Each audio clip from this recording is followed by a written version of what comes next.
थोड़ा सा नीचे आगे ले आओ। थोड़ा सा और नीचे।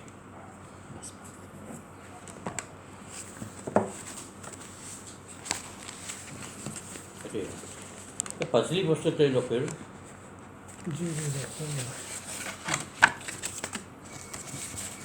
पतली पुस्तक चाहिएगी।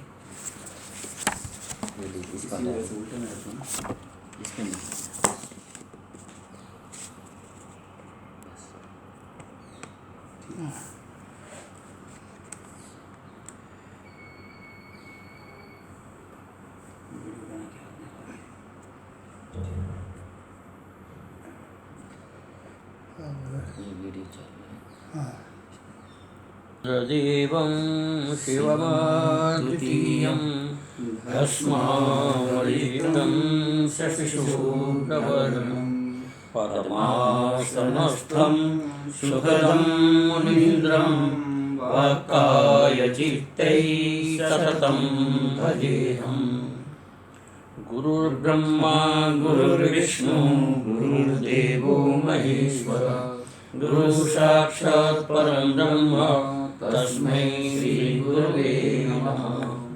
ध्यानमूलं गुरुर्मूर्ति पूजामूलं गुरुपदं मंत्रमूलं गुरुर्वाक्यं मोक्षमूलं गुरुकृपा। ओम नमः चंडिकाय। ओम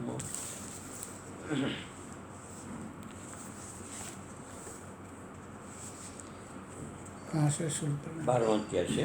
12वें से, ठीक है। एवं सततयुक्ता ये भक्तास्त्वां पर्युपासते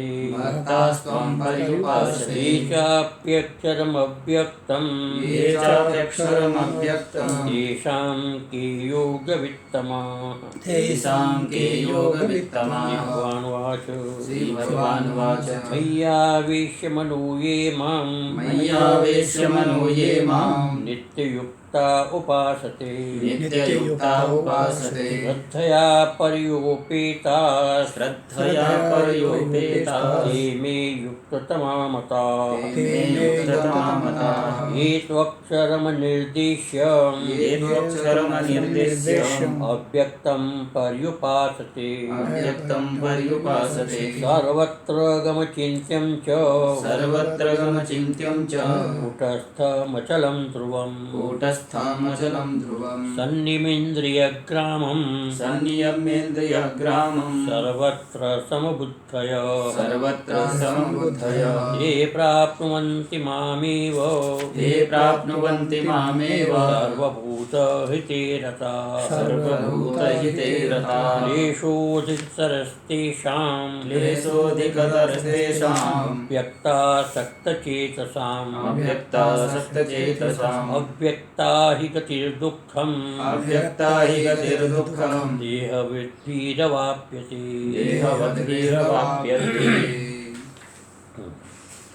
कल अपने इसकी भूमिका किया था, एक श्लोक भी किया था।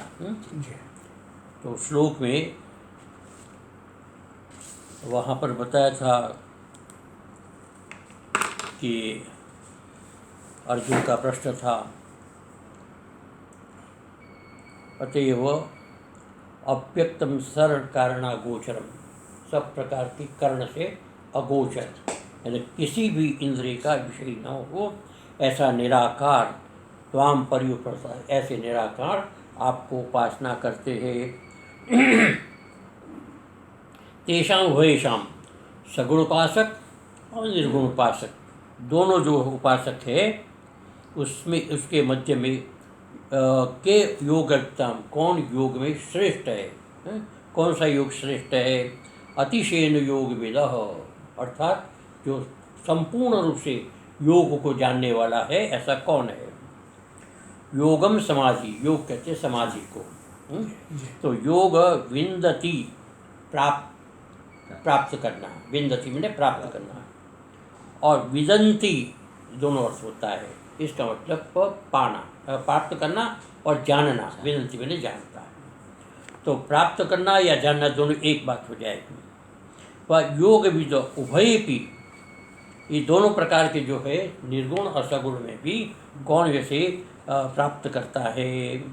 तेषां मध्ये श्रेष्ठा योगिना, उसके दोनों के मध्य में श्रेष्ठ योगी जो है, केशाम कौन है इसे, ज्ञानम मया अनुसरणीयम, उनके ज्ञान का मुझे अनुसरण करना चाहिए। जो श्रेष्ठ योगी है, जो श्रेष्ठ योगी है, ऐसे महापुरुषों के ज्ञान का मुझे अनुसरण करना चाहिए। इस प्रकार से अर्जुन कहता है ये दोनों में से कौन श्रेष्ठ है मेरे को बताइए। अतः सर्वज्ञो भगवान अर्जुनस्य सगुण विद्यामेव अधिकारं पश्यन् प्रति ताम विधास्यति यथाधिकारं तारतम्योपेतानि च साधनानि। भगवान इसको उपदेश देंगे।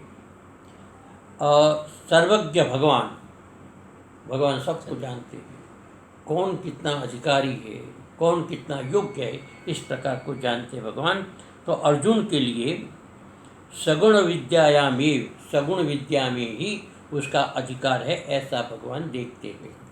अर्जुन जो है निर्गुण उपासक नहीं है, बल्कि सगुण उपासक की अधिकारिता है, इस प्रकार से भगवान जानते। पश्चिम त्रमपति, उस अर्जुन के प्रति ताम विदास्यति, उसी योग को स्थापित करेंगे। यथाधिकारम, जैसा उनका अधिकार है, जैसा उनकी अधिकृतता है। तारतम्योपेतानि, तारतम्य कहते कम बेश, किसी में ज़्यादा अधिकारिता होती है, किसी में कम होती है, किसी में ऐसा होता है कि संपूर्ण अधिकारिता होती है, किसी में कुछ कम होती है, उससे कुछ कम होती है, उससे कम, तो ये तारतम्य होता है। तारतम्य उपेतानी तो साधनानी, उस प्रकार के साधन जो है उसको भगवान बताए। अतः प्रथम साकार ब्रह्म विद्याम प्ररोचयितुम, साकार ब्रह्म विद्या में उसको प्ररोचन रुचिकर हो, इस दृष्टि से स्तुति करते हुए प्रथमः श्रेष्ठः, प्रथम जो है पक्ष वो श्रेष्ठ है, अर्थात प्रथम योगी जो है। तो यहाँ पर प्रथम में क्या था, एक निर्गुण, पहले सगुण बताया, फिर निर्गुण। ये तु सततयुक्ता एवं सततयुक्ता ये भक्ता स्वाम पुरुष, ये प्रथम है। और दूसरा है ये चाप्रेक्षम तेषां प्रयोगतव्य, दूसरा है। यहाँ पर भगवान कहते प्रथम योगी जो है वो श्रेष्ठ है, इस प्रकार से बताते हुए भगवान यहाँ पर उसका प्रतिपादन करते हैं।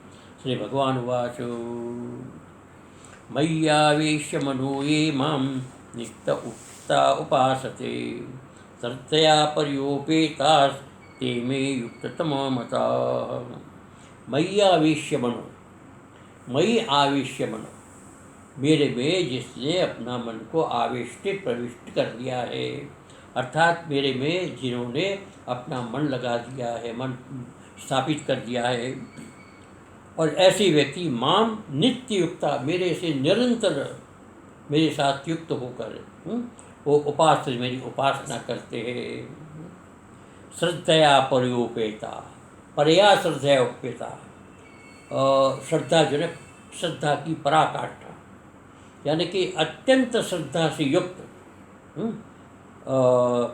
इसको ऐसा भी कहेंगे कि सर्वथा समर्पित भाव से, सर्वथा समर्पित भाव से श्रद्धा से युक्त उपेत है, परया श्रद्धया युक्त। ये में ऐसे व्यक्ति ते में, वे जो मेरे लिए युक्ततमा मता, मैंने युक्ततम है, श्रेष्ठ है, ऐसा मेरा मता, मैंने मत है। मयि भगवती वासुदेवे परमेश्वरे सगुणे ब्रह्मणि मन आवेश्य अनन्य शरणतया, मुझ परमात्मा जो मैं भगवती, मैंने भगवान में, कौन, तो वासुदेव विशेषण दिया। तो वासुदेव का अर्थ होता है सगुण, निर्गुण नहीं। मुझ भगवान वासुदेव में जो परमेश्वर है, सबके ईश्वर है, परमेश्वर है, ऐसे परमेश्वर, और फिर उसमें दे दिए विशेषण सगुण है, सगुण है यानी कि निर्गुण नहीं है, साकार है, ऐसे ब्रह्मणि, मैंने ब्रह्म स्वरूप, ऐसे में मन आवेश्य, मन को आवेश्य मैंने स्थापित करके। स्थापित करने का एक स्वरूप होता है अनन्य शरण्या, जिसकी कोई दूसरी शरण न हो, जिसका कोई दूसरा आश्रय न हो, जिसका कोई आधार न हो, ये एकमात्र भगवान ही उसका आधार है, भगवान एकमात्र शरण है। ऐसा जो है निरतिशय प्रियतया, निरतिशय प्रियतया, अत्यंत प्रिय होने के कारण, जो जिसके लिए अत्यधिक प्रिय होता है ना, वो उसके लिए अपना सब कुछ समर्पण कर देता है। जगत में भी देखने में आता है, किसी के प्रति अत्यंत प्रेम होता है तो उसके लिए सब कुछ अपना दाव पर लगा देता है, कुछ भी अपना शेष नहीं रखता, उसको सब समर्पित इस प्रकार से। तो निर्दय प्रियतया, प्रिय होने के कारण जब प्रवेश्य उसमें प्रवेश कर जाता है, अर्थात उसमें अपने आप को स्थापित तादात्म्य कर देता है। इसका दृष्टांत है हिंगुल रंग इव जातु तन्मयम कृत्वा। हिंगुल किसको कहते हैं? सिंदूर, सिंदूर से सिंदूर। और एक लाख होता है, लग जाते हो? हाँ जी। नहीं जाती। पोस्ट ऑफिसों में लाख होता है, जो लाक्षागृह भी बनाया। हाँ, लाक्षागृह जैसे था, हाँ जी। तो पेड़ से निकलता है लाख। आग तो पकड़ लाख लेता को जो है लोग, जैसे हमारा पार्सल आता है ना, तो उसमें मोहर लगाते हैं, हाँ जी। तो लाख को थोड़ा वो गर्म करके उसको मोहर लगाते, स्थायी हो जाती है गोंद टाइप। हाँ, तो वो लाख होती है, लाख को पिघाल देते, उसके अंदर वो डाल देते हैं हिंगुल, मैंने सिंदूर। तो सिंदूर जब डालते तो उसके अंदर एक में हो जाता है, अर्थात वो लाख जो है सिंदूर रंग का हो जाता है। लाल। अब उसको किसी भी प्रकार से चाहो वो अलग नहीं कर सकते, उस रंग को लाख से अलग नहीं कर सकते हिंदू को। इसी प्रकार से यहाँ पर कहते हैं कि भगवान में तन्मय हो जाता है, उसमें बिल्कुल भेद नहीं रहता, एक हो जाता है। इसी प्रकार से जो है अपने मन को भगवान के मन के अंदर मिला देता है। एक श्लोक है न, भगवान को समर्पित करने का, मन समर्पित करना। श्लोक है रत्नाकरस्तव गृहम गृहीश पद्मा। एक भक्त था, भगवान के मंदिर में गया और उसने कहा कि मैं आपको कुछ प्रसन्न करना चाहता हूँ, आपको क्या जिससे आप प्रसन्न हो। तो ऐसा होता है, जिस व्यक्ति को जो दिया जाता है उसकी आवश्यकता, अत्यंत आवश्यकता हो, उसको दो तो उसको प्रसन्नता होगी। लेकिन उसकी आवश्यकता ऐसी ना हो और आप उसको वस्तु दो तो उसकी इतनी प्रसन्नता नहीं होगी। तो भगवान के पास जाकर प्रार्थना करता है कि भगवान मैं आपको कुछ देना चाहता हूँ जिससे आप प्रसन्न हो। तो रत्नाकरस्तव गृहम, मेरे पास बहुत रत्न है, रत्न बहुत ज़्यादा है, मैं आपको रत्न देता हूँ। तो जैसे ही उसने रत्न देने का संकल्प किया, उसी वक्त उसके मन में आया रत्नाकरस्तव गृहम। रत्नाकर जो है उनका भगवान का घर है, कहाँ पर है? समुद्र। समुद्र में भगवान शेषशायी रूप में रहते हैं। तो सारे संसार के रत्न कहाँ से निकलते हैं? समुद्र से। तो रत्न का आकर है, रत्न का।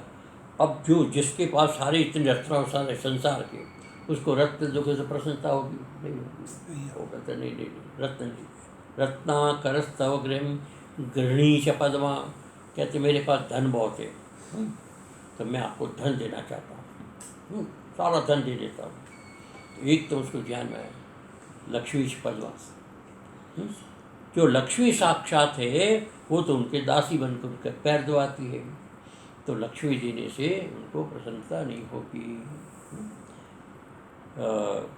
रत्नाकरस्तव गृहं गृहीश पद्मा किम देयमस्ति यदुपते जगदीश्वराय। फिर उसने सोचा मेरे पास बहुत ज़्यादा जमीन है, मैं भगवान को जमीन दे देता हूँ। तो एकदम उसके मन में आया जगदीश्वराय, आप तो जगत की ईश्वर है, सारी भूमि गोपाल की, मेरा तो उसमें कुछ नहीं, तो मैं आपकी चीज़ आपके दूंगा तो आपको प्रसन्नता नहीं होगी। इंदेयमस्ति जगदीश्वराय।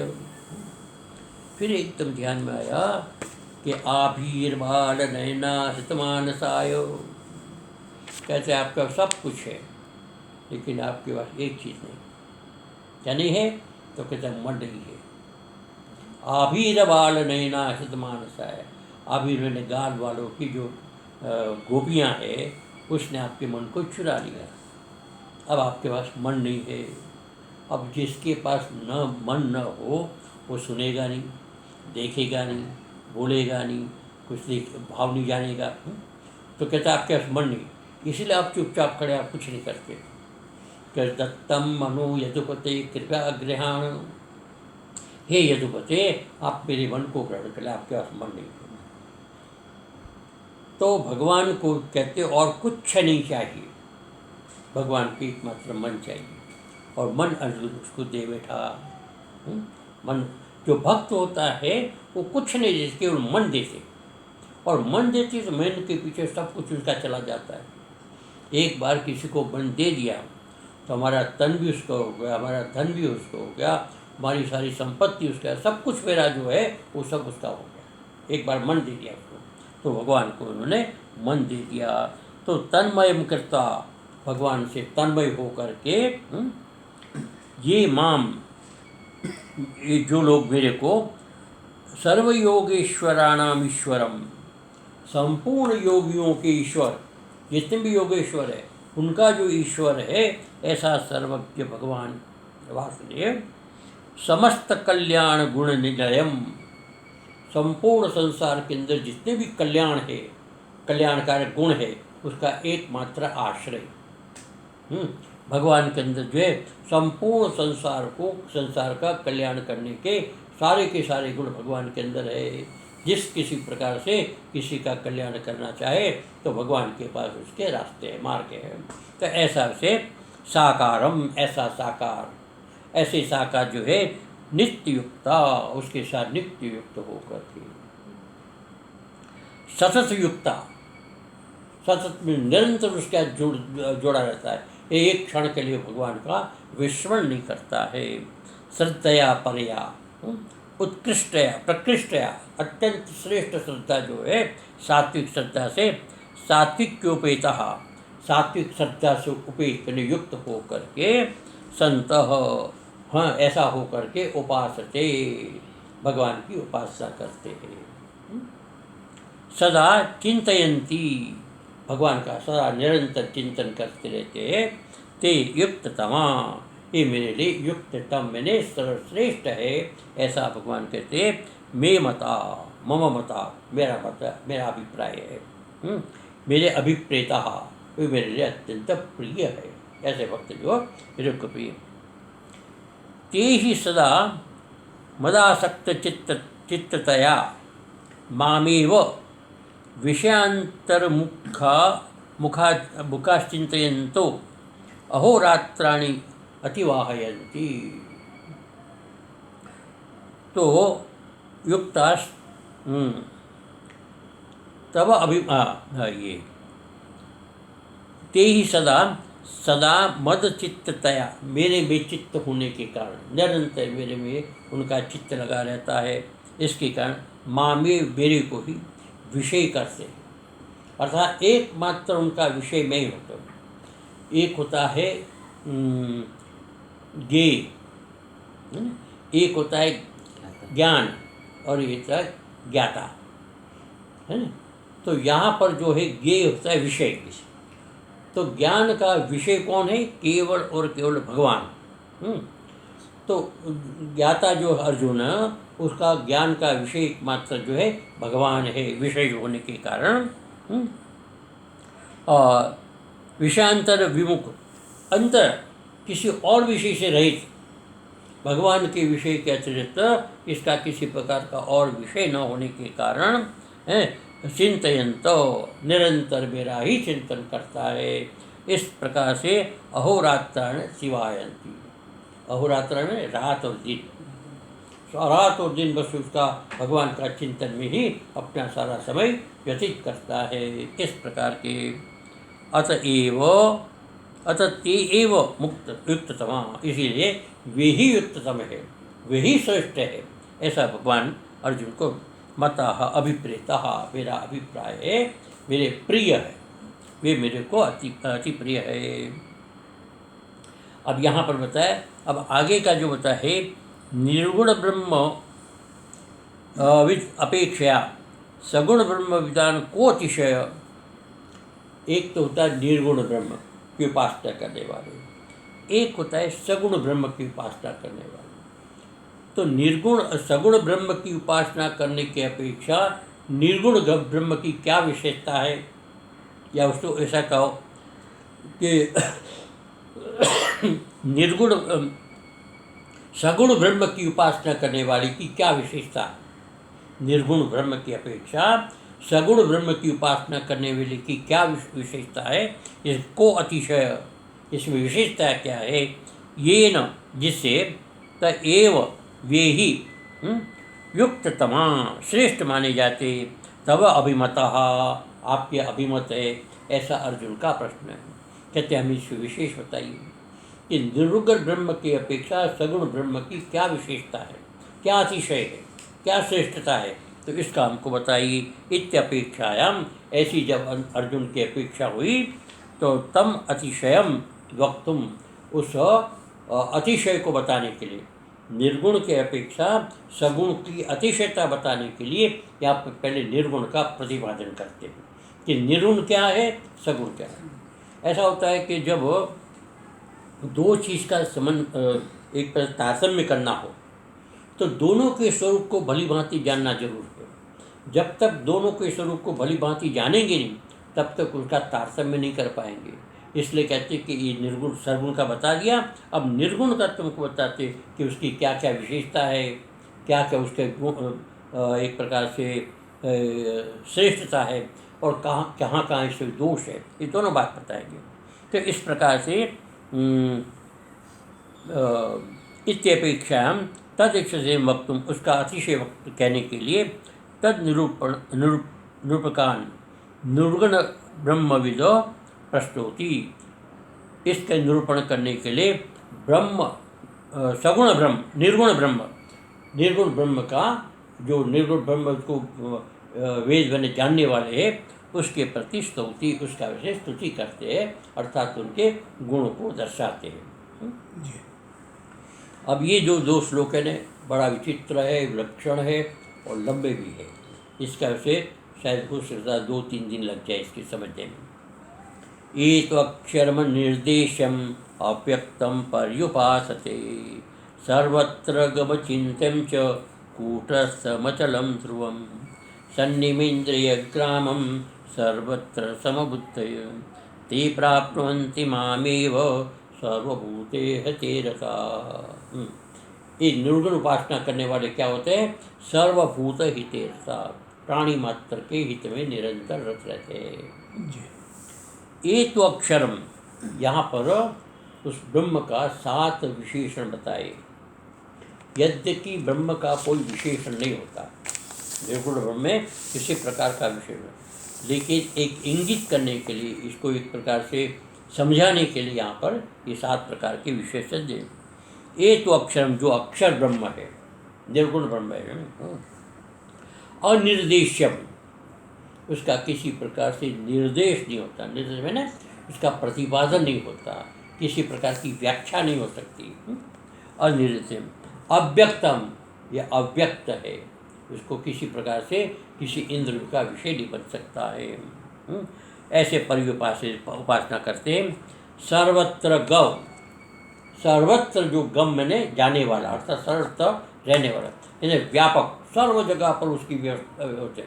अब यह सर्वत्र गम का मतलब जान, लेकिन जाने का अर्थ नहीं, सर्वत्र विद्यमान, कहीं पर ऐसा स्थान नहीं जहाँ पर उसकी सत्ता न हो, तो सर्वत्र गम।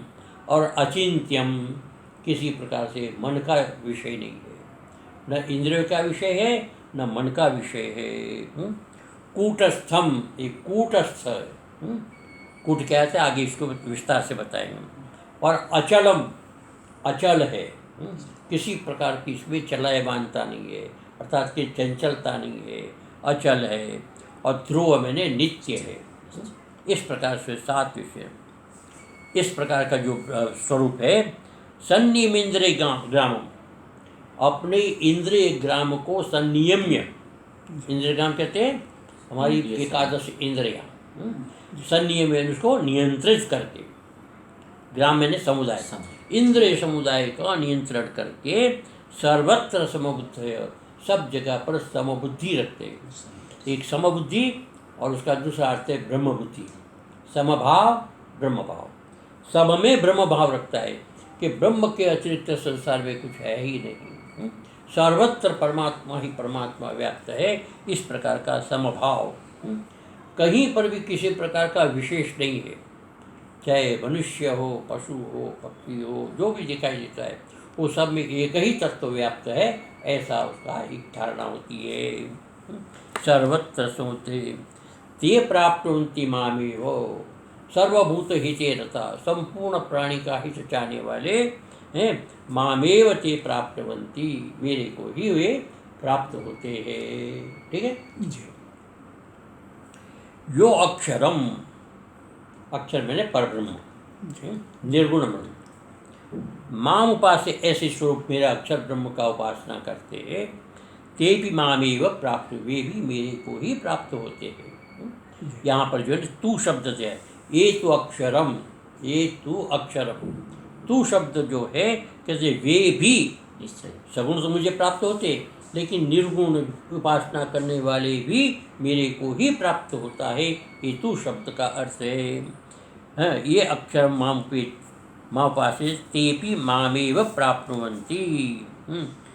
द्वितीय गतेनान्वय प्राप्नुवन्ति। अब ये दूसरा श्लोक है ना, यहाँ पर तीसरा और चौथे के तीसरे पाद में प्राप्नुवन्ति शब्द है, तो उसके साथ उसका अन्वय होता है सारा।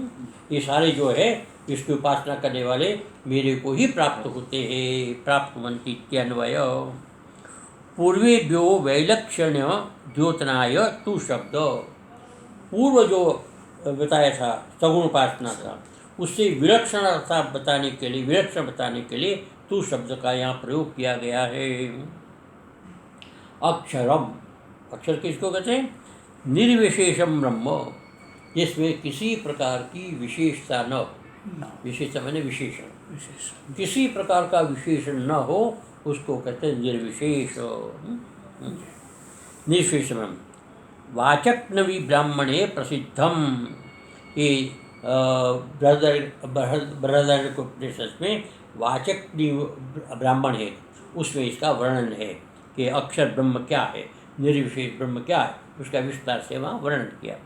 प्रसिद्धम तस्य समर्पणाय सप्त विशेष, उसको समर्पित करते हुए 7 विशेषण यहाँ पर दिए हैं। तो 7 विशेषण बताए, अनिर्देश्यम, अव्यक्तम, सर्वत्रगम, अचिंत्यम, कूटस्थम, अचलम और ध्रुवम, ये 7 विशेषण। तो 7 विशेषण जो सप्त विशेषणानि। अब अभी जो कहा था कि निर्विशेष ब्रह्म, यहाँ पर विशेषण दिया, तो विशेषण यहाँ वास्तव में है नहीं, केवल और केवल उसको इंगित करने के लिए, उसको समझाने के लिए यहाँ पर बताया है, उसका अपना कोई विशेषण नहीं होता है। अनिर्देश्यम शब्देन व्यपदेष्टुम अशक्यम, व्यपदेष्टुम अशक्यम। अनिर्देश, निर्देश क्या होता है कि प्रकृति प्रत्यय के द्वारा शब्द का निर्देश करते हैं, कि हम किसी धातु से शब्द बनाते और शब्द से फिर अर्थ के प्रति इंगित करते कि इस शब्द का ये अर्थ है। प्रकृति प्रत्यय को मिलकर के शब्द बनता है और शब्द से फिर उस वस्तु का निर्देश होता है। लेकिन यहाँ पर ये प्रकृति प्रत्यय के शब्द के माध्यम से इसका निर्देश नहीं हो सकता है, किसी प्रकार का कोई विशेषण नहीं, न संज्ञा है न उसका विशेषण है, इसलिए कहते हैं कि अनिर्देशम शब्देन व्यपदिष्टुम अशक्यम, शब्द के द्वारा उसकी व्याख्या नहीं की जा सकती है, ऐसा है ब्रह्म है। यतो अव्यक्तम, इसलिए अव्यक्त है, अनिर्देश अव्यक्त है। अव्यक्त शब्द प्रवृत्ति निमित्ते जाति गुण क्रिया संबंधे रहितम, एक बहुत बड़ा ये वाक्य है कि अव्यक्त शब्द से की प्रवृत्ति, वहाँ पर क्या है? शब्द प्रवृत्ति निमित्त, शब्द की प्रवृत्ति के निमित्त 4 चीज़ है। शब्द की प्रवृत्ति के निमित्त चार चीज़ें, एक है जाति, एक है गुण, एक है क्रिया और संबंध। ये चार से शब्द की प्रवृत्ति होती है। चार में से एक भी ना हो तो शब्द की प्रवृत्ति नहीं होती। तो शब्द की प्रवृत्ति का निमित्त जो चार है वो चारों में से चारों इस ब्रह्म के अंदर नहीं है। न उसके अंदर जाति है, न उसके अंदर गुण है, न इसके अंदर क्रिया है, न किसी प्रकार का संबंध है। तो ये जो है ना संबंध के विषय में कल बताएंगे। आज समय पूरा हो गया। सर्वे भवन्तु सुखिनः, सर्वे सन्तु निरामयाः, सर्वे भद्राणि पश्यन्तु मा कश्चित् दुःखभाग् भवेत्। ओम। ये कम से कम 2-3 दिन तो चलेगा ये।